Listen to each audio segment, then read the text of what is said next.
Elisha. We are getting toward the end of the study, but we've got a couple big sections left to finish before we can say we're done with this. Last week we started chapter 8, and we read a couple of stories. We have the story of the Shunammite woman whose land is restored, and that's interesting to see her come back into the picture, and also Gehazi as well, the servant of Elisha, and just a very interesting situation that's brought up there. And then starting verse 7, we have the story of Hazael taking the throne of Aram. Ben-Hadad was ill. He knows that Elisha's in the area. He sends Hazael with a gift to Elisha to ask if he'll recover. Elisha says, tell him he's going to recover, but he's going to die. And he tells Hazael, you're going to succeed him as king. And of course, this was proclaimed way back in 1 Kings chapter 19 when God spoke to Elijah on Mount Horeb. So we are finally seeing a lot of those things coming full circle. We will probably reference 1 Kings chapter 19 again later this morning when we get to chapter 9. I assume we're going to start chapter 9. But remember, Hazael has now succeeded Ben-Hadad as king of Aram. He is not the son of Ben-Hadad. He has usurped the throne. We don't know exactly who was necessarily in line for the throne. As far as we know, Ben-Hadad did not have any sons, but we don't get a lot more information about that. But nevertheless, Hazael is now king in Aram. Remember that, because that's going to be an important detail when we get to chapter 9. We have a couple sections still left of chapter 8. We'll start in verse 16 here in a moment. But when we come to this point in chapter 8, we're going to turn our eyes back to the southern kingdom of Judah for a moment, kind of catch up of what's been going on there, because we've been spending most of our time in the northern kingdom. So we're going to look back and see what's going on in the southern kingdom of Judah for just a few moments here. And if I get someone to read for us 2 Kings chapter 8, starting verse 16 through 24. 2 Kings chapter 8, verse 16 through 24, please. Now in the 5th year of Joram, the son of Ahab, king of Israel, Jehoshaphat, having been king of Judah, Jehoram the son of Jehoshaphat began to reign as king of Judah. He was 32 years old when he became king, and he reigned 8 years in Jerusalem. And he walked in the way of the kings of Israel, just as the house of Ahab had done. For the daughter of Ahab was his wife, and he did evil in the sight of the Lord. Yet the Lord would not destroy Judah for the sake of his servant David, as he promised him to give a lamp to him and his sons forever. In his days, Edom revolted against Judah's authority and made king over themselves. So Joram went to Zair, and all his chariots with him. Then he rose by night and attacked the Edomites, who had surrounded him and the captains of the chariots, and the troops fled to their tents. Thus Edom has been in revolt against Judah's authority to this day, and Libnah revolted at that time. Now the rest of the acts of Joram and all that he did, are they not written in the book of the Chronicles of the kings of Judah? So Joram rested with his fathers and was buried with his fathers in the city of David. Then Ahaziah, his son, reigned in his place. Okay, thank you. So just kind of a summation, honestly, not a lot of detail. If we were to turn to 2 Chronicles chapter 21, we get a lot more detail about this king. One of the things that's a little interesting, if you look at the kings, 1st and 2nd King, they tend to focus on the northern kingdom a little bit more, but when you look at 1st and 2nd Chronicles, it tends to focus more on the southern kingdom of Judah. So that's why I'm going to kind of refer to 2nd Chronicles chapter 21 quite a bit as we're reviewing this section. And we may even turn there a little bit and read some sections out of it. So just letting you know here, there's actually more to his story than what we see here in 2 Kings chapter 8.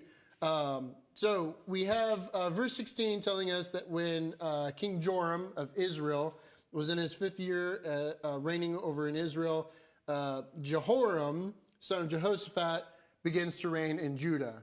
So now we have a Joram and Jehoram, which I believe are even variants of the same name, not to be confusing at all. In fact, it's going to get more confusing. Everyone likes these family names. Anyway, we'll get into that later. But he begins to reign. And one of the details, like I said, I'm going to reference 2 Chronicles chapter 21. If you want to put your finger there, you can kind of follow along with the things I go through. But I'm not going to read all of it just because it's quite a bit longer. But in 2 Chronicles chapter 21, verse 4, speaking of Jehoram gaining his grip on power as he ascends to the throne, one of the details mentioned there says he kills all of his brothers when he becomes king and some of the officials in the land. So basically, so there's no pretenders to the throne. He's going to have absolute power, absolute grip on the throne. No one's going to challenge his authority. This is not a good thing to do. We'll kind of talk about that a little bit later.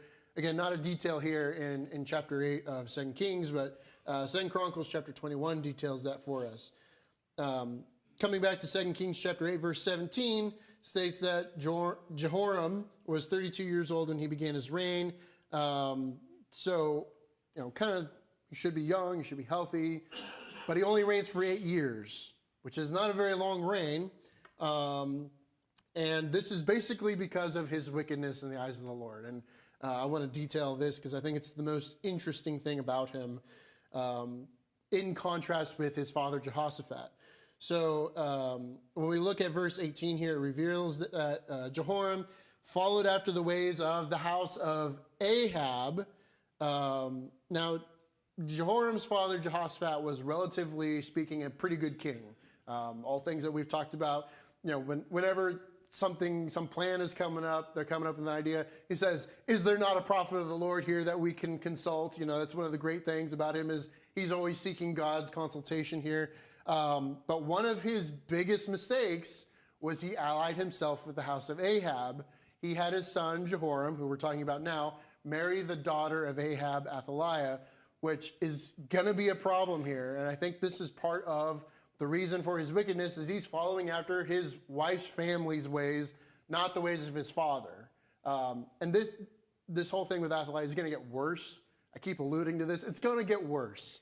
So this is probably the reason suddenly we have Judah, a good king, and then a bad king, when it seems the only difference here is he's got a wife who is influencing him, who is literally the daughter of Ahab and Jezebel. Remember, of Ahab, 1 Kings says he was the most wicked king who had ever been, and it said of his father, was the most wicked, so he was even worse than his father.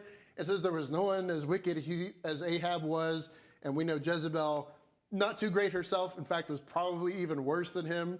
We talked about some of the stories in which she's been involved in this study. So that's the daughter we're talking about who has married Jehoram and has kind of led him on this path. When we look at 2 Chronicles chapter 21, verses, 1 Chronicles chapter 21, verse 11, it says that Jehoram had built high places on the hills of Judah, caused the people of Judah to be led astray by false gods, and this is why his reign is going to be cut short. So not only is he not serving the Lord, he is openly endorsing false idols. And, who does this sound like? It sounds like the kings of Israel. Guess what? That's whose example he's following here. So this is part of his problem. And when we go to 2 Chronicles chapter 21, verses 12 through 15, it talks about a letter that Jehoram receives from Elijah. I'm not misspeaking here. I mean Elijah when I say Elijah. That talks about how he was being wicked and that the Lord was going to inflict on him a disease of the bowels that would cause him to die. Now, first of all, gross and very terrible way to die. But second, it's a very interesting deal. I don't want to spend too much time on it, but we're way past the point, I believe, as to when Elijah was taken up to heaven. How does Jehoram receive this letter from Elijah in 2 Chronicles chapter 21? My assumption is that this was something he had written before he was ascended to heaven, before he left the earth, and somebody, probably Elisha, was hanging on to it for this particular time. That makes the most sense. There's some other explanations, some other ideas that people have, kind of trying to mess with the timeline a little bit. It doesn't work for me in the way that makes sense to me. I don't think it's a mistake, though. I don't think, whoever the scribe was accidentally wrote Elijah instead of Elisha. I don't think that's an error. I think it's just a detail we don't have all the explanation for here. But it doesn't say that Elijah went to him. He said he had a letter. So, it's fully conceivable. You could write something down and have someone hold on to it, and years later, someone would deliver it for you. So that makes the most sense to me. But in any case, he's a bad king. The Lord recognizes it. And then when we, back here in 2 Kings chapter 8, looking at verses 20 through 22, it describes the rebellion of the Edomites. Now, this is not the first time we've talked about the relation between Israel and Judah and Edom in this study. If you recall, in 1 Kings chapter 22, verse 47, during the reign of Jehoshaphat, Edom didn't have a king. It was ruled by a provincial governor. And now here, in the time of his son, Jehoram, now they've set up their own king. They're in open revolt against Judah. Edom had been one of the nations that David had subdued during his conquests. That is no more. They are in open rebellion against Judah. We get a few details about it. There's a battle. Jehoram tries to quash it. He's not able to. In fact, he's even surrounded at one point. He is not in any military condition to destroy this rebellion. And I'm sure that's probably the providence of God working in there too. This is God's will. And we also see a small note here in verse 22 that there's a revolt also in Libnah. Libnah was a Canaanite city that was conquered during the time of Joshua and became even a Levitical town. I'm sure there's a lot more detail that could have been provided, but we're not given any details about that. But I think the point is here that Judah's power is slipping tremendously here. And there's actually even more detail in 2 Chronicles chapter 21. In 2 Chronicles 21, verses 16 through 17, we're told that the Philistines and the Arabs that resided near the Cushites attacked Judah, and they didn't just attack it, they carried off all the goods in Jehoram's house, in his palace, along with all his wives and all his sons except for his youngest, Ahaziah, which is an important detail. I'm going to note that again when we get a little further down. But Judah is in just a mess here, and it's really a contrast. We've talked about Jehoshaphat in the past. Good king, solid king, was able to get through a lot of really trying times. If we were doing a study specifically on Chronicles, we could have even more to talk about. But then we get to his son, and everything is just falling apart, and it's going to get worse.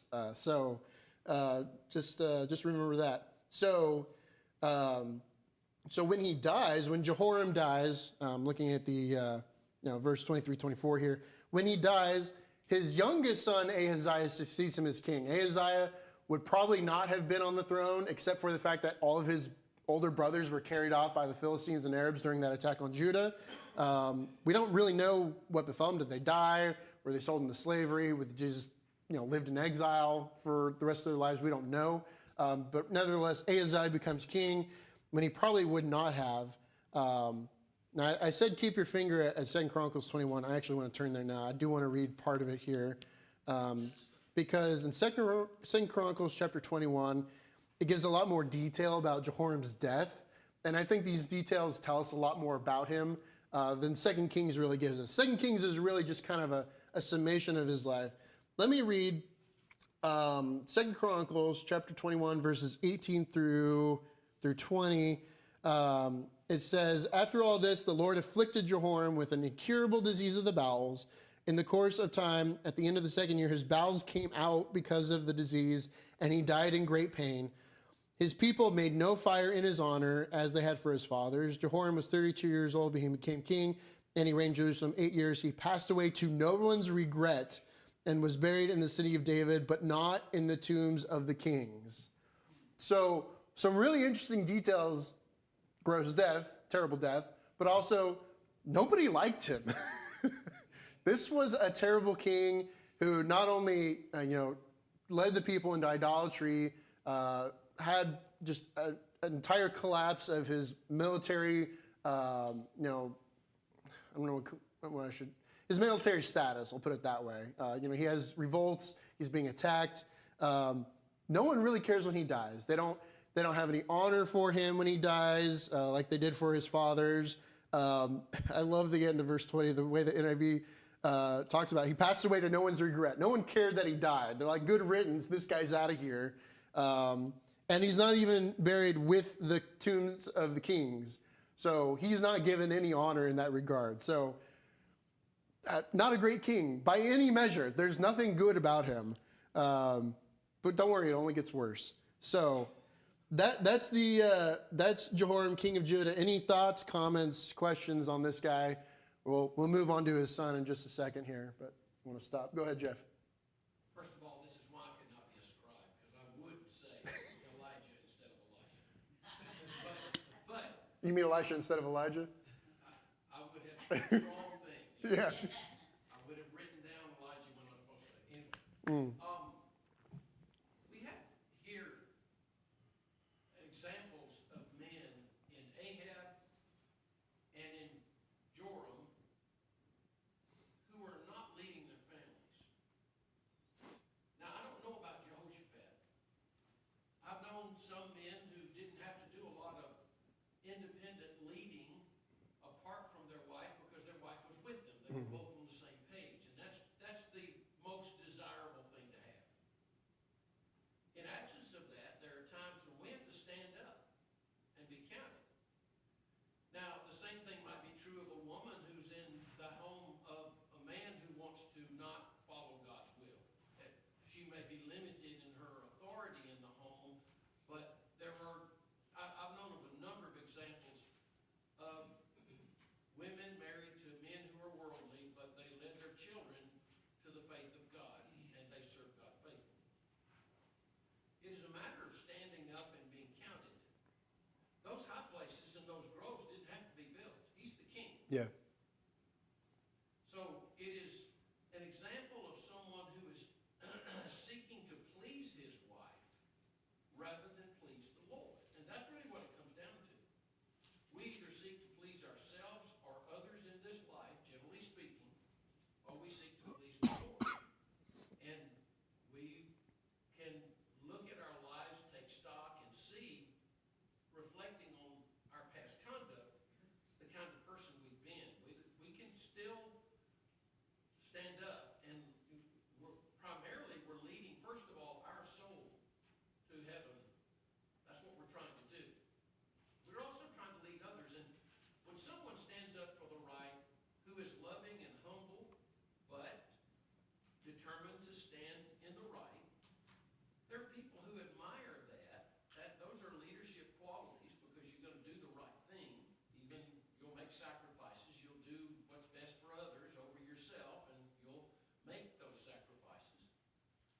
And that's something that adds up to leadership that people who want to follow and want to acknowledge.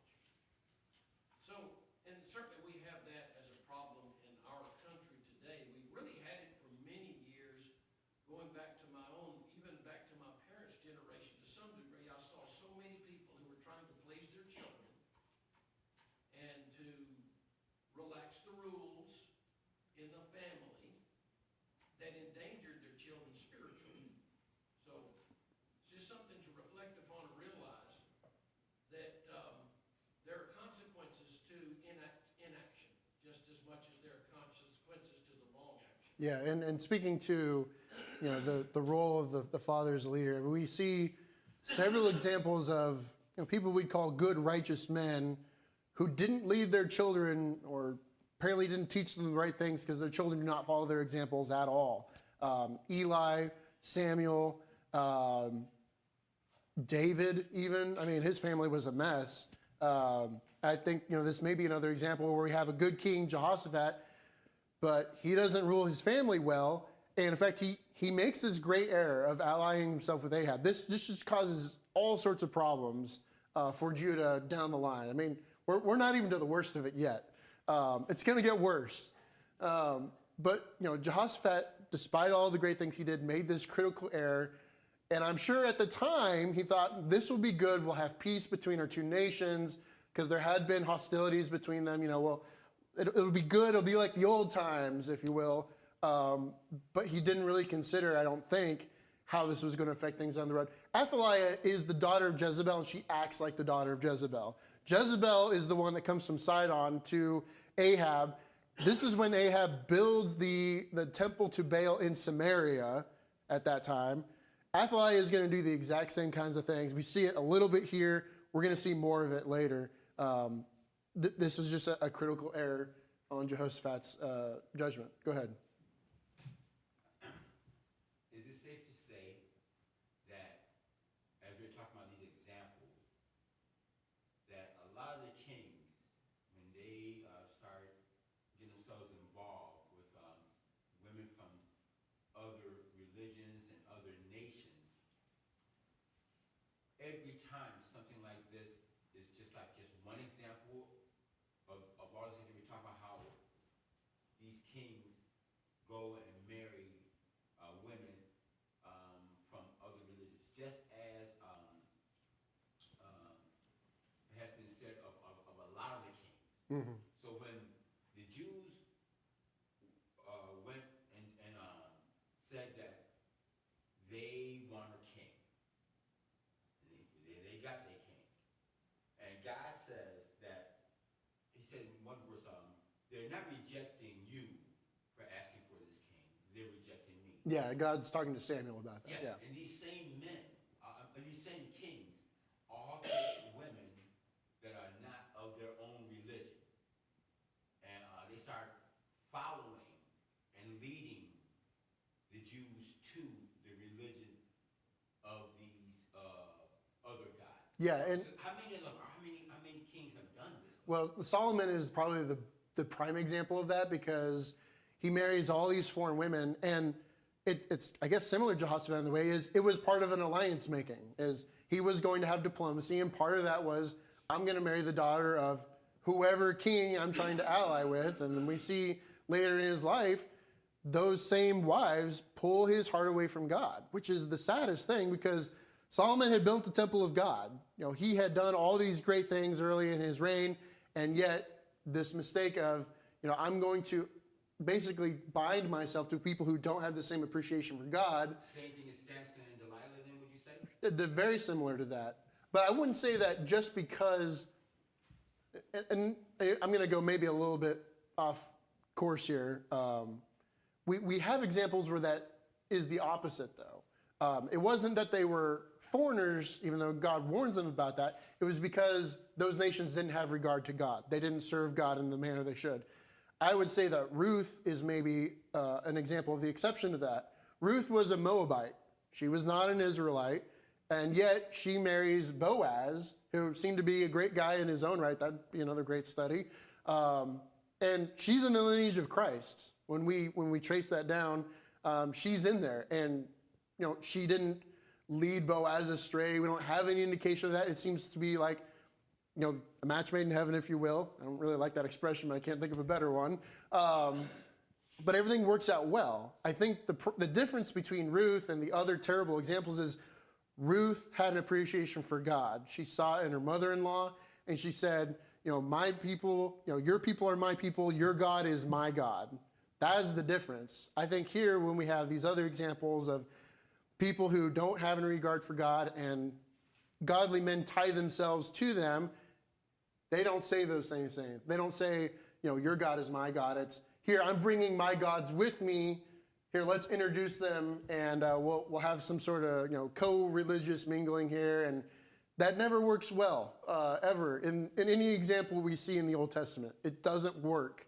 God is not favorable to saying, oh yeah, I'll worship God this half of the day, and I'll worship these others this other half. It doesn't work that way. So there are many bad examples, but the ones that are good, it's because they're saying, I want to change and I want to follow God also.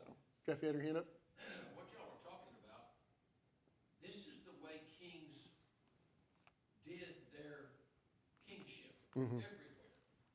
And these kings of Judah and Israel accepted that as the only pattern to think about, consider.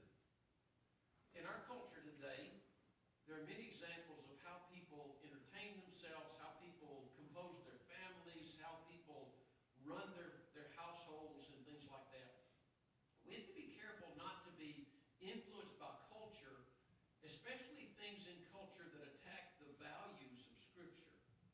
So we have to figure out how, in terms of the makeup of our home and how our homes are function,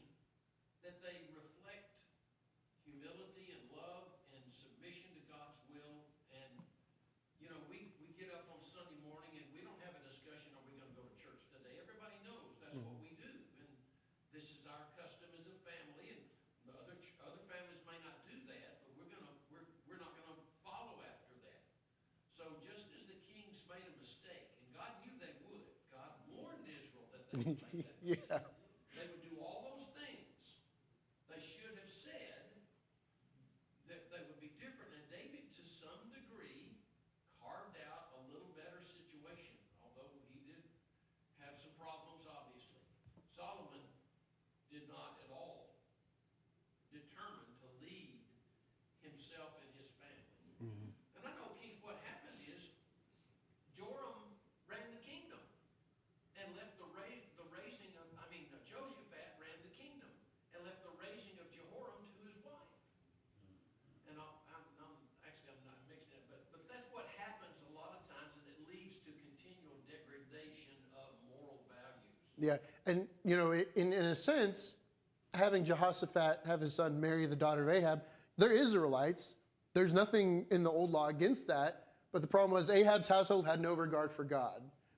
That's really the big issue, and that's why God warns them about marrying foreigners, is because they didn't have that relationship to God. I think probably a lot of the things we're speaking of in a modern sense are addressed in 1 Corinthians chapter 7, talking about, if you're a believer and your spouse is not, maybe you'll convince them otherwise, maybe you'll have a God-fearing family, but you don't know that. So I think that would be this is not a study on marriage, but if we were turning to that, that's where I would go, is looking at 1 Corinthians chapter 7. Go ahead, Arnold.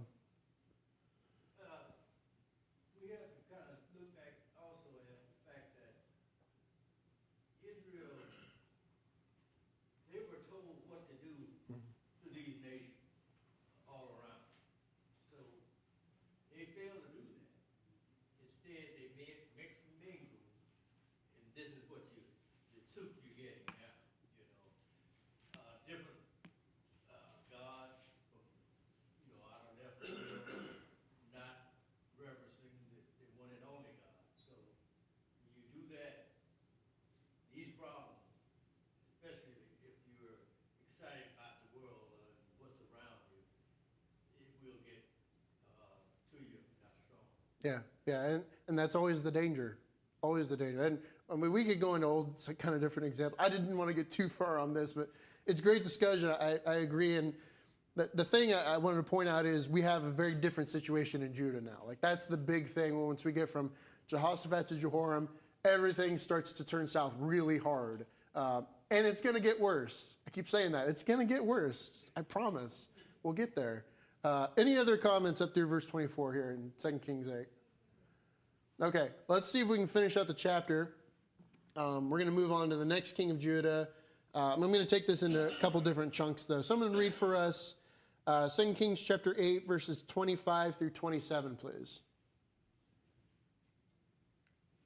In the 12th year of Joram, the son of Ahab, king of Israel, Ahaziah, the son of Jehoram, king of Judah, began to reign. Ahaziah was 22 years old when he became king, and he reigned 1 year in Jerusalem. His mother's name was Athaliah, the granddaughter of Omri, king of Israel.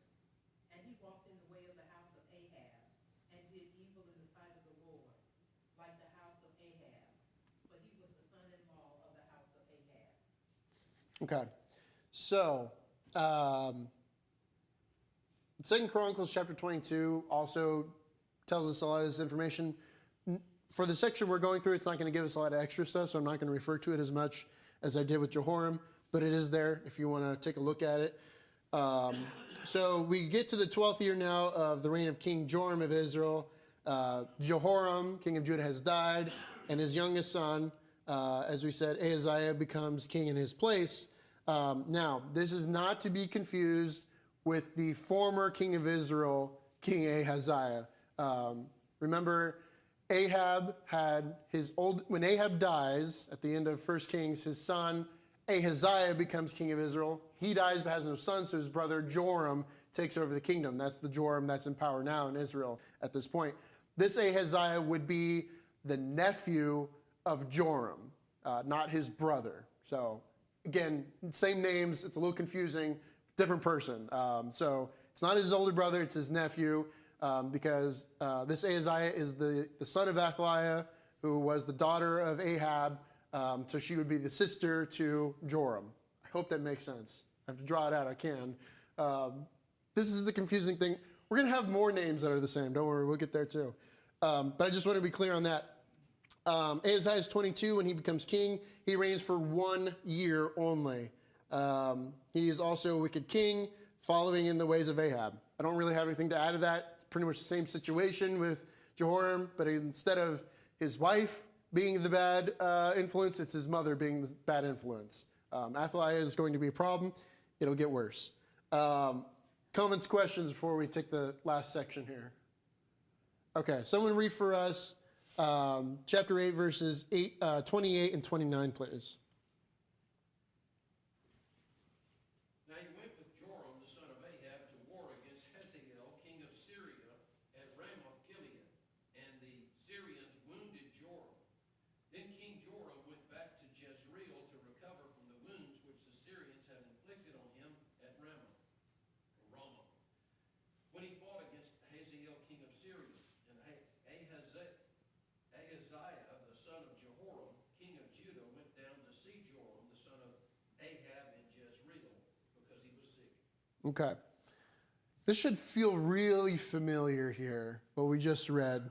It should feel like deja vu a little bit. So we have these verses telling us that Ahaziah, the king of Judah, and Joram, the king of Israel, joined together to fight Hazael, who is now the king of Aram / Syria, depending on where your translation uses. And they go fight him at Ramoth Gilead. Does that sound familiar at all to anything we've read in this study?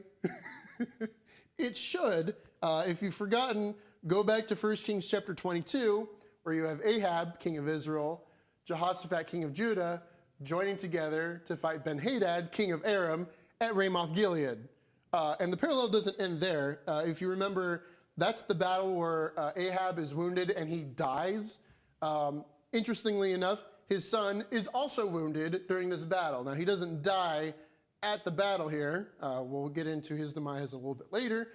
But it's very just strange to see how many parallels there are, how many similarities there are between this little section and 1 Kings chapter 22 with the battle for Ramoth Gilead. Same exact countries fighting the same exact enemy at the same exact place, just a generation down. Obviously, no one studied their history. Otherwise, somebody in Israel or Judah might have said, maybe this isn't the best idea. This didn't work out last time. We don't get like a whole story about bringing up the prophets and saying, go and attack it, you'll be successful. We don't get that detail. I'm sure something very similar probably happened. I wouldn't be surprised. But it is really interesting to see how much thing changes and really how much doesn't really. They're making the exact same mistake here as they did earlier. So we'll get into kind of how that ends in chapter 9. Comments, questions, anything in chapter 8 before we move on? Okay, so we're caught up now in the kings of Judah. The important things we need to remember is Hazael is king in Aram. They're fighting the kings of Israel and Judah in Ramoth Gilead. Joram has been injured, so he's in Jezreel. Ahaziah has gone to go visit him in Jezreel. So make sure you have all the pieces put in place because chapter 9, everything is going to go absolute crazy. The next section of this study is going to consist of chapters 9 and 10. So a pretty big section. We're obviously not going to finish it this morning. We only have about 5 minutes left. But I've titled this entire section Jehu. That's it. That's all that's in my notes. Just as Jehu. That's the title of the section. We're going to be reintroduced to this guy. And we're going to see all the things he does in Israel. Some pretty significant things are going to take place. So let's start this chapter. We won't finish, obviously. Someone read for us verses 25 and 27. I'm sorry. Verses 1 through 3 of chapter 9. Verses 1 through 3, please.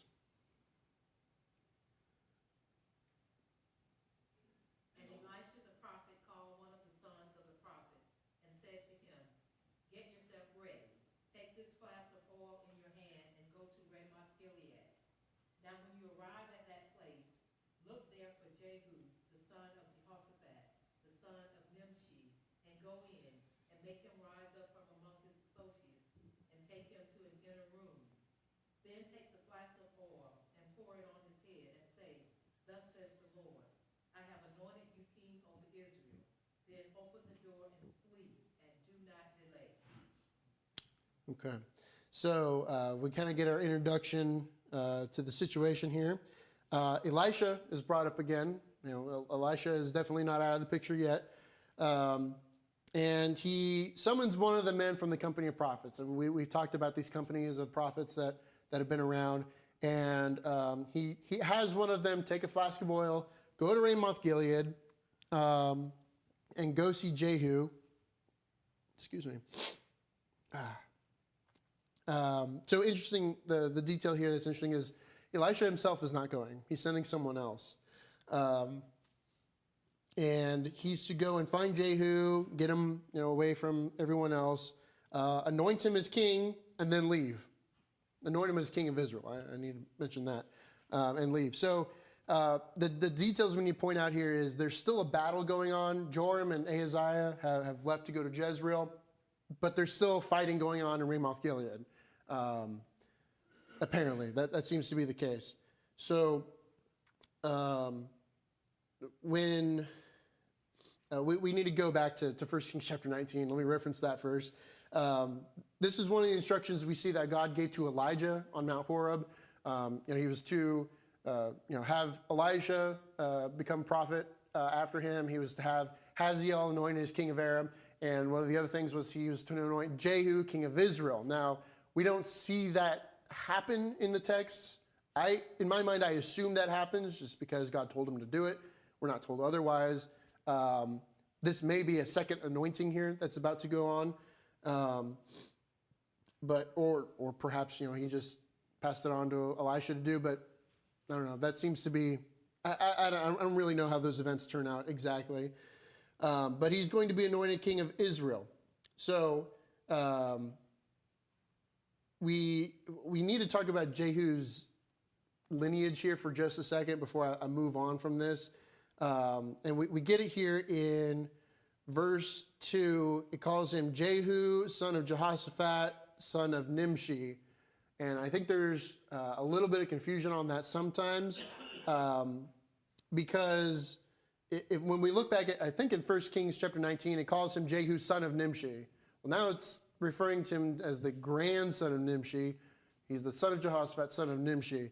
I think this is to avoid confusion more than it is to incite confusion, if you will. Because when we think Jehoshaphat, we think the king of Judah, the son of Asa, the father of Jehoram. There are actually several Jehoshaphat's in the Bible. And I think this is an example where we have a Jehoshaphat who is not the king of Judah being mentioned here. So like, for example, there's Jehoshaphat, son of Araunah in 1 Kings chapter 4, verse 17. There's the official recorder Jehoshaphat, son of Eliud, mentioned in 2 Samuel 8:16, 2 Samuel 20:24, and 1 Chronicles 18:15. There are other Jehoshaphat's. So it's saying son of Jehoshaphat, son of Nimshi. This is a Jehoshaphat who is not the son of Asa. He is not the king of Judah.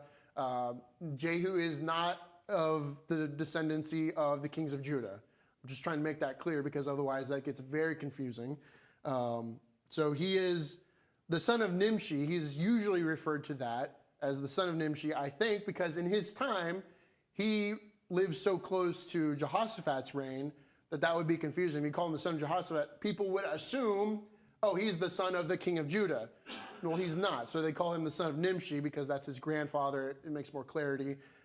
It's that thing where someone has a very specific name and you're like, oh, I immediately think this person, but it's not that person. It's like if I said, like, my mom is Beyonce. I'm like, really? No, not that Beyonce. Like, because everyone thinks of that one Beyonce. That's the best example I can give. So I just wanted to clear that up because this is one of the few times he's called son of Jehoshaphat, son of Nimshi. He will usually be referred to as the son of Nimshi. And when you think of son, the way they would think of it as he is the descendant of, which is still true. He is the descendant of Nimshi. It's just Nimshi is his grandfather, not his father. This Jehoshaphat, who was his father, was not the king of Judah. Different Jehoshaphat. So now you know about 4 Jehoshaphat's in the Bible. There's a fun fact for the day.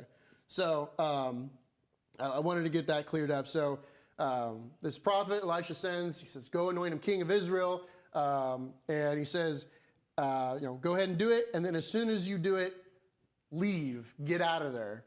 Now, there could be a couple of reasons for that. One, if anyone else finds out about it, his head might be not there anymore because he's basically inciting a rebellion against the king of Israel. There is a king of Israel. At the time, he's just in Jezreel. He's not at the battlefield.